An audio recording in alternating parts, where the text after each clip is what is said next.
आप सभी को मेरी तरफ से जय माता दी।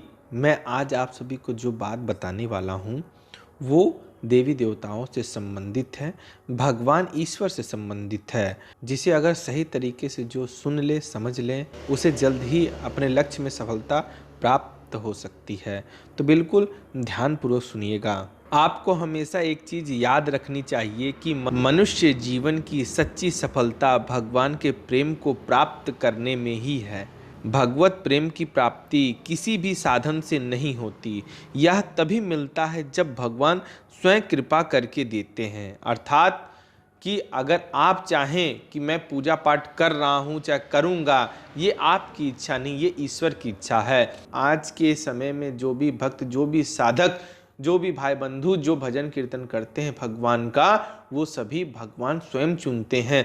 तभी जो है उनके भगत या साधक कोई बन सकता है, अन्यथा कोई लाख प्रयास कर ले भगवान की आरती तक नहीं कर सकता, उनका चालीसा तक नहीं पढ़ सकता। क्योंकि भगवान स्वयं अपने भक्तों को तलाशते हैं और उन्हें स्वयं चुनते हैं। तो इसमें जरा से भी शंका ये नहीं है कि अगर आप भक्ति करते हैं तो आप पर ईश्वरी कृपा नहीं है, ये संभव ही नहीं है। जो भी भक्ति करते हैं, जो भी साधना करते हैं, भले ही वो थोड़ी देर के लिए ही सही, लेकिन रोज करते हैं, उन्हें भगवान ने स्वयं चुना है, इसमें तनिक मात्र भी संदेह नहीं है। भगवान खुद ही अपनी शक्तियों द्वारा अपने भक्तों का चयन करते हैं, उन्हें चुनते हैं और उन्हें अपने भक्ति के मार्ग पर ले जाते हैं और उन्हें सफलता प्राप्त कराते हैं, चाहे वो अपने निजी जीवन क्षेत्र में हो, चाहे ये भक्ति क्षेत्र में हो। लेकिन भगवान आपका साथ कभी भी नहीं छोड़ते हैं। भगवान की कृपा सभी पर है, ऐसा कोई नहीं है जिस पर भगवान की कृपा नहीं है। हाँ, बस अंतर इतना है कि जो भगवान को ज़्यादा समय देते हैं, भगवान के बहुत करीब रहते हैं, उनके लिए अपना तन मन धन सब कुछ लुटा देते हैं।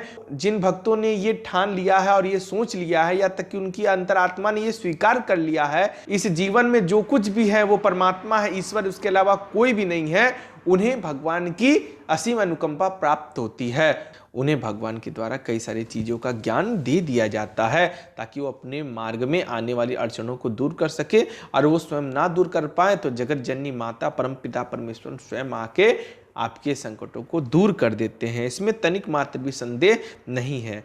जो भक्त हैं उन पे तो ईश्वर की कृपा सीधे जरूर होगी, उसमें संदेह नहीं है, परंतु उस कृपा के तब तक दर्शन नहीं होते जब तक मनुष्य उस पर विश्वास नहीं करता और भगवत कृपा के सामने लौकिक परलौकिक सारे भोगों और साधनों को तुच्छ नहीं समझ लेता। यानी भगवान के दर्शन आपको तब तक नहीं होते जब तक आप उन पर पूर्ण विश्वास ना करो, पूर्ण श्रद्धा ना करो। भगवान की कृपा का लौकिक और परलौकिक भोगों को जब आप जानोगे नहीं, तब तक जो है आप ईश्वर के दर्शन नहीं कर सकते, उन्हें उनके होने का एहसास आप नहीं कर सकते। इसी के लिए आपको अपनी साधना में अत्यधिक विश्वास और प्रेम भाव की आवश्यकता है। जो मनुष्य भजन न करके दोष रहित होने की चेष्टा करता है और दोषों के रहते अपने को भगवत कृपा का अधिकारी मानता है, वह तार्किकों की दृष्टि में बुद्धिमान होने पर भी वस्तुतः भगवान की अनंत शक्ति में सहज कृपा की अवहेलना करने का अपराध ही करता है। जहाँ तक बन सके बाहर के पापों से बिल्कुल बचकर भगवान का भजन करो। जीवन बहुत थोड़ा सा है, विचारों में ही बिता दोगे तो भजन से वंचित रह जाओगे। मनुष्य जीवन का कोई ठिकाना नहीं है, कब मौत आ जाए, कब हमें इस शरीर को त्याग कर मृत्यु लोक को जाना पड़े, इसकी कोई गारंटी नहीं है। इसी के लिए आप अपने जीवन का अनमोल समय को सोच समझकर खर्च करें और मनुष्य जीवन का जो परम उद्देश्य है भगवान को प्राप्त करना, यानी भगवत प्राप्ति करना, उस मार्गदर्शन पर चले और अपने ईश्वर से, अपने इष्ट से आप प्रार्थना करें कि हे प्रभु, हे माता, हमारा मार्गदर्शन करें। मैं राह भूल चुका हूँ, मुझे राह याद दिलाएं, मुझे मार्गदर्शन करें, मुझे सही रास्ते पर लेके आए ताकि अंत में मैं आपको प्राप्त कर सकूँ। इतनी बल, इतनी शक्ति हमें प्रदान करें। मुझे धन संपत्ति वैभव की आवश्यकता नहीं है, मुझे आपकी प्रेम की आवश्यकता है, आपकी साथ की आवश्यकता है, आपके सहारे की आवश्यकता है। हे माता, हे पिता, हे समस्त देवी देवता, हम पे कृपा करें, हमें आशीर्वाद दें ताकि हम भगवत प्राप्ति को प्राप्त कर सकें। ऐसी प्रार्थना आप सभी को भगवान के समीप करनी चाहिए। अगर मेरे द्वारा दी गई जानकारी आप सभी को पसंद आई हो तो चैनल को सब्सक्राइब करना बिल्कुल ना भूलें। धन्यवाद। जय माता दी।